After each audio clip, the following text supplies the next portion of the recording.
welcome to Turn the Page, the official podcast of the Syosset Public Library.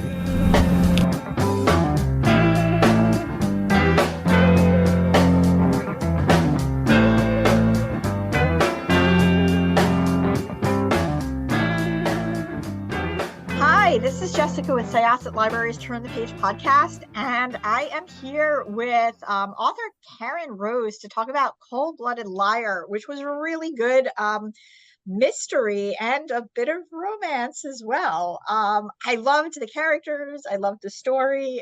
So why don't you talk a little bit about it and how the whole thing came to you? Okay. Well, first of all, thank you for asking me to be on your podcast. I normally, and I have been writing for 20 years. This year is actually my 20th anniversary of my first book release. And normally what I have done is I will cluster characters in a city. So my first city was Chicago, and then we went to Philadelphia, and they're either a cluster of work people or friends or family or combination of all of those. And then when their stories are done or nearly done, I move on to the next city. And I am still doing that. What Cold-Blooded Liar is the start of a brand new series that is different from the rest because the same two characters will be in every book. So Kit and Sam are the hero and the heroine of Cold-Blooded Liar, and they will be in all the books, and you will be able, it's kind of a slow burn romance. So we'll get a chance to kind of watch them grow, and I think it's going to be fun. And, the idea for this book came to me, as many of them do, on a long car ride with my husband. We were just rolling down the highway, and I thought, what would happen if someone came to see a psychologist and didn't come out and say that they'd killed someone, but intimated that they'd killed someone. And so I started doing the research, and there's a lot of legalese and a lot of policies about it. But unlike psychiatrists who are protected by law on patient confidentiality, psychologists are not. My husband was a mental health therapist, and at some points was asked to repeat things he'd heard in session. And unless he had permission from the client, he could not. And doing so could get him either his license revoked. I mean, bad things could happen, even civil litigation. So, but there is an expectation that if a psychologist hears that someone is in danger now, like in the past, I could go to a psychologist and say, which I have not done, I have not murdered anyone, but I could go and say, I murdered someone 20 years ago, and they would keep that in confidence. But if I said I have these fantasies of doing something now, and a real someone was in danger, they have the responsibility, the duty to warn. And that's what it's called, duty to warn. And so that's what the situation Sam finds himself in. He has a pathological liar for a client, but then all of a sudden he starts hearing things that make him think that this guy's telling the truth. So what does he do with it? And he thinks this guy has murdered someone or might be about to murder someone, but he isn't sure how to separate the normal lies of, I had dinner with Beyonce last night, to, what this guy might have done. And so it puts Sam in a very very bad position. He's kind of the rock in the hard place. So he reaches out anonymously to a detective, thinking that if he can prove that one of the things the liar said was true, then he would know to trust these other things were true, and he could report it. So that starts the search for what turns out to be a serial killer who's been plaguing plaguing San Diego for almost 2 decades. Yeah, it was really good. And I'm glad you talked a little bit about that whole, duty to warn thing, because I was wondering about that myself. And Sam and Kit are really good characters. So Kit is she is a detective, but she lived in foster care, and she was raised by a lovely family who had adopted her out of foster care. And I have to, again, I am a sucker for found family. I am such a sucker for found family. That is one of my favorite things, is found family. It is a really, I think like it scratches 2 itches for me, because I am a fan of things that can be very dark, but there is then, like a found family aspect kind of implies that there's a lost family or lack of. Mm-hmm. And so there is some darkness, but then you get the comfort Yeah. of the found family. So I think that that's kind of why it's such a, it's like, what is it, like both like pain and comfort at the same time. You're just like, oh, but but yes. But that's really like, so Kit was she and her sister were brought into foster care by the McKittrick family, and her sister was murdered. And um part of that is why Kit gets involved in these stories, but she's also extremely close with her foster family. I mean, her siblings are her siblings. They're not, it's a very close situation. Her foster parents are still adopting, still fostering. It was just nice. And then here she is trying to save people who are also who are lost and unfortunately died, like her sister. Um, where did so she sort of emerged. Could you talk a little bit about her character? Kit. Well, it was interesting because when I first thought of this, I knew Kit was going to be a homicide detective, and I knew she'd grown up in foster care. I mean, those two things were kind of clear from the get-go. But I really hadn't done a lot of thinking about her. And most of the plot revolved in my mind at that point revolved around Sam. And I have a wonderful writing group, and I depend on them heavily. So I said, I've got this new idea. I want to pitch it to the publisher. Can you guys give me an hour and a half? So we all get on a Zoom call or Skype or something. And I said, okay, so this is the thing. And one of my friends, they all listened to the whole thing. And one of my friends said, so what about Kit? Who is she? Why is she there? And I was like, oh, I really hadn't thought about Kit very much. And that's when I started to think about who she was. And this whole, there's the prologue for me was a very moving experience writing. I cried when I wrote it. I cried when I edited it. I've read it on Facebook, on one of my Facebook lives. I cried when I read it. For me, it was a very moving part of her life, because the barn is where she basically it's her origin story.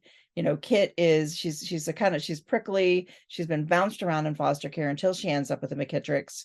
Ren is her sister, Ren, who's really not her blood sister. They share no blood, but they're still sisters. So she'd already had a found family, and Ren was the only one she would let touch her. Nobody can hug her. She's this prickly pear of a child. And when Ren is murdered, she seeks a place to like basically explode her grief in the middle of the night. She doesn't think anybody else cares. She kind of knows they do, but in her teenage angst and grief, she doesn't really think that she really doesn't think about it. So she goes to the barn, and then she finds that her foster father is there too, and he's crying. And she had been angry with him because he hadn't cried, but then she realized he was just like her. And that's when her walls start to fall, and she starts to let people in. It's still, in its all backstory. It was another year before she let them adopt her. So it wasn't like, it was not a magic night in that everything changed, but everything started to change. And so I started to think more about Kit's character and, the separation issues that kids have in foster care, and often the inability to get close to someone later. And this is Kit's big problem. She has a new foster sister, Akiko, who loves her. Akiko, who loves her. And Akiko is a little, she always asks permission before she touches her. They know what her triggers are. They know.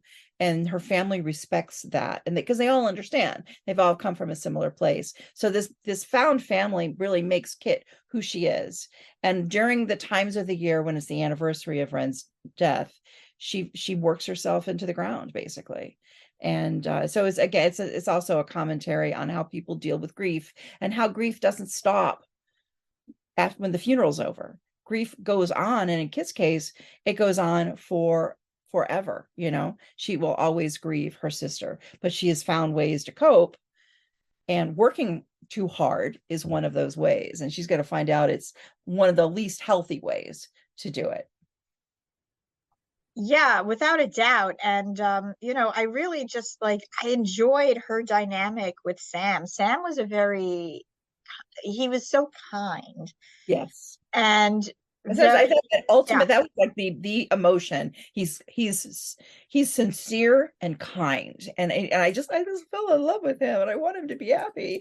Oh, totally. No, I get it too, and I felt the same way. He's sincere and kind in like a way that's just so endearing. But for somebody like Kit, who is so prickly, as you mentioned, like she's like, is he for real? And the thing is that he himself, is kind of like he feels the weight of all of these things. Because as you mentioned, this his patient, who is a pathological liar, he feels a responsibility. Like he takes his job very seriously, but he also feels a responsibility for what this person might be doing. But the thing is, and the thing about this story that's really good is that it could have been over really quickly and it wasn't, because there are definitely some twists and turns that come from the story. And you have Kit questioning Sam, you have Sam questioning himself, you have a lot. And I'm glad to hear that we'll be spending more time with these characters in the future. I just finished their second book, Ooh, and I kind of know where I want their relationship to end at the end of every book, and kind of giving it a little bit more and a little bit more. And once again, Kit is she's still not quite. She's still not. She wants to be. When she first sees Sam's picture, when she's investigating this case in Cold-Blooded Liar, when the first time she sees his picture, she doesn't want him. She wants him to be a good person. She just, and that makes her really upset with herself, because normally she doesn't let people under her skin that easily. I mean, she's got her guard up, and he somehow from the get-go manages to wriggle under her guard, and that makes her question herself.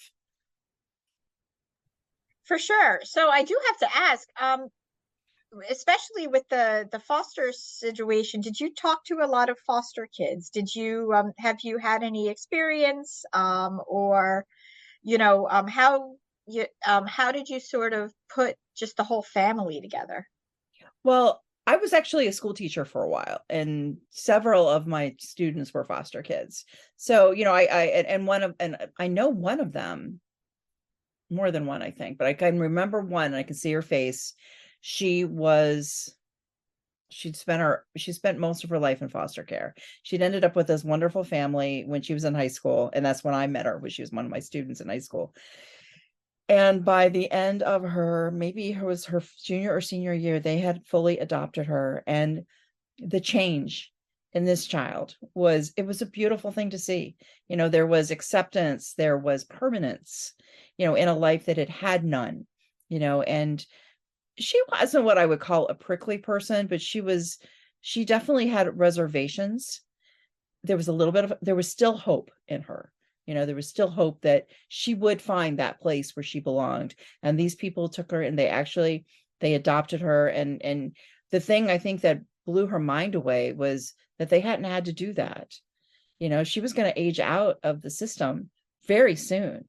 They didn't have to adopt her, but they loved her, and she was family. And so she found her family after a lifetime of being bounced around. And I have known foster kids. I've known adults who have grown up in the foster system. And my husband, like I said, he was a mental health therapist for several years. And when we were first married, he worked for the Department of Children's Services in Cincinnati. So when people would call the anonymous number saying, my neighbor's, hurting their children, he would be the one to go out and investigate. So he was like their first contact. And again, the stories of the children, they stuck with me.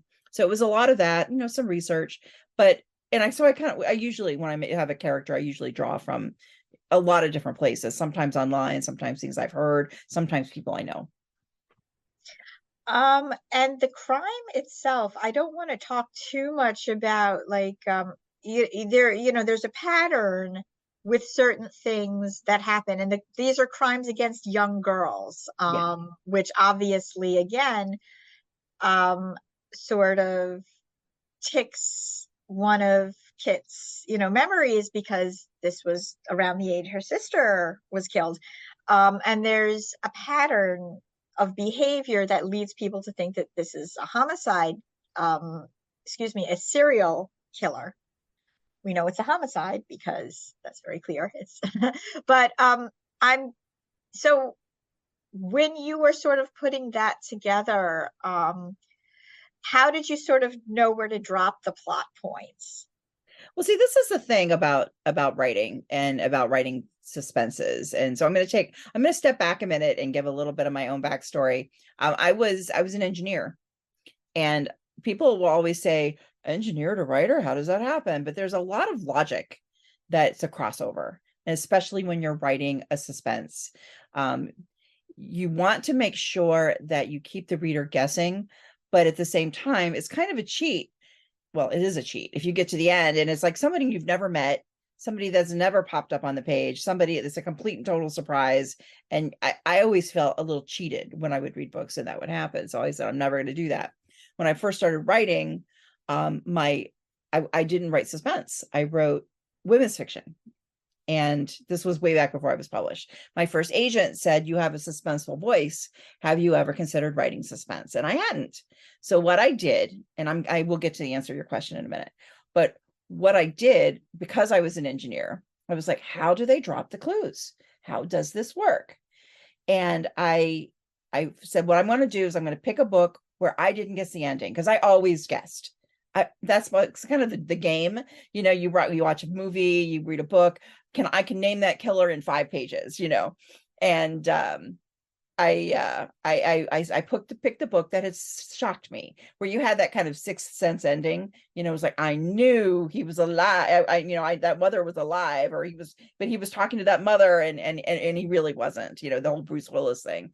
So I wanted that kind of an aha, and I found a book that did that for me. And so what I did, being an engineer, is I had already read it front to back. I read it back to front. Now, not word for word, chapter for chapter. So I read the last chapter. And I looked specifically for where she dropped the clues. And what I realized was they were all there in plain sight. They were all there. But I cared so much about the characters that I forgot to look. And so when you know how to when you know where you want to drop the clues, they're all there. Any reader should be able to say, go back and pinpoint exactly where they are.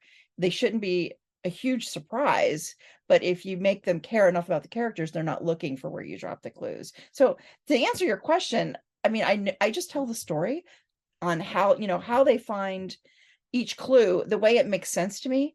But at the same time, there is that, the Kit and the Sam dynamic. There's Kit and her partner, Baz. They've got a dynamic. Kit and the foster father, Sam's family's in town. Sam has friends. So it's really, all these stories are like spinning balls, and they're all spinning at the same time. And you can't see this on a podcast, but my fingers are spinning. And, if they're all spinning, these are all the stories. And that's the way real life is. Real life is everybody's stories. You have all these balls that are spinning independently all over the place. And every now and again, they touch each other. And so that's how I leave clues. I just tell the story the way it makes sense, but that the version of character hopefully makes it a surprise in the end. I love it. And I have to ask, so in that case, do you consider yourself a plotter, a pantser, or a plantser? Probably more in the middle. I always know who did it. So you're a plantser. That's a word that I've heard some people use, although I don't think it works as well, but yeah. but yeah, what people mean when you say it. I always know who did it, and the authors that can write a suspense and have no idea who did it in the end, that makes me so stressed out. The very thought of it, I always want to eat chocolate, and and it's like, no, how can you do that? I always know who did it, and I really plot the beginning. I do plot the beginning. And then I'll know like a few major things that happen in the end. But what usually happens, and this is a tip for anybody who is like me, who likes to think of things in sequential order.